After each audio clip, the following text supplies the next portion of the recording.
My first time going to Western Australia was my friend Nick Saxon offered me to do a support. It was late 2014. 2014 is the first year that I started going further south than Byron. I was just flying out of my local airport at the time, and it's like, I think the flight's in about 2 hours, but I'll double check. My flight, it was like 5:50 or something, just absurd. And my flight was at like 6 p.m.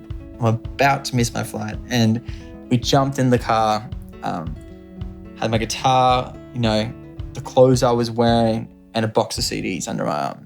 And I get to the front counter and something just bolted, and they're like, "We can get on the flight, but you can't check any bags because it's too late, it's about to take off." And so I gave the guitar back to my parents, and I might have had I don't think I even had a bag of clothes with me. I just was like, I'll just figure that out. But I literally hopped onto my flight for the first time in Western Australia with the boots, jeans, shirt I was wearing, a hat, and a box of CDs. So I landed in Perth, woke up the next day, and Nick was like, because the best thing you could do with the day of your show is try and find a left-handed guitar. And so we're asking about hiring around, like looking for something, no options. I don't think there was one left-handed guitar that we could hire. We called like every music shop and every hire place in the state of Western Australia. Like, right, we'll just go buy it. I'll just go buy a guitar. And got this Cole Clark, and I would go to record all of Land and Sea on it, which has been like a really pivotal, I think, Land and Sea's been one of those albums that's like, it's as popular as it's ever been now. I was fully like the grom of that whole tour. I remember washing my clothes, and in the venue before we started playing, I had my clothes underneath the hand dryer. We're going from place to place along the coastline of West Oz. It's a totally different world to the East Coast. It's rugged, red soil, there's cliffs, surf's ridiculous. I mean, I've driven across the Nullarbor, drove back across the Nullarbor once over again, and just kept going back. One of my favorite memories was waking up, and I think we went for a surf. We might have gone for a surf that day, but we'd surfed so many hours the day before that I slept at midday with sunglasses on. I still had my tritiums, so I looked out of my mind, but we'd been surfing.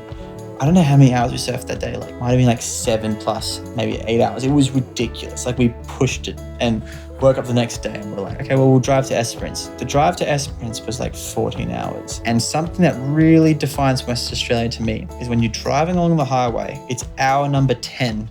It's 7 p.m. at night, and you're putting zinc on your face because the sun is still that strong and is blaring down the windscreen. I've had a really special connection to Western Australia for a couple reasons, but I think particularly with this tour and with this album. I wrote one of the songs while I was staying in Freo in the summer of 2017. And I remember this idea coming in my head for a song, and walking back and forth from the place we're staying in Fremantle to this little cafe, working on this song, just back and forth.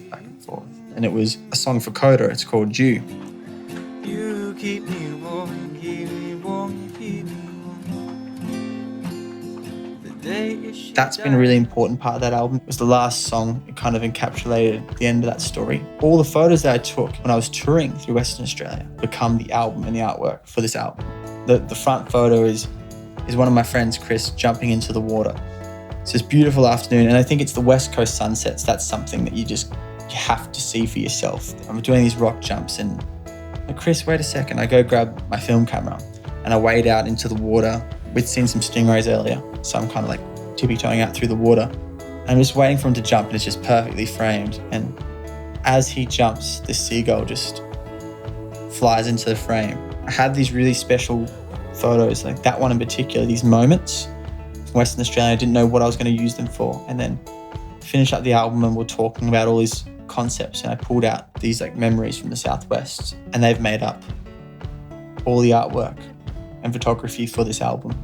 I feel like I've played a lot of different shows, even in Perth, Freo, over the years, like a lot of different feelings to shows, but I've always wanted to play Freo Arts Centre. Like, I mean, it's just like a jewel of a place, and that's the one I've driven past every time you drive. It's in the middle of town, it's got this energy to it, and I've never seen inside, but I kind of like it that way. I know it's a beautiful venue, but I just can't wait to see it with my own eyes for the first time and finally be playing there. I think what's made Western Australia a really special place for me to play is the adventures that the people have taken me on have been like unforgettable.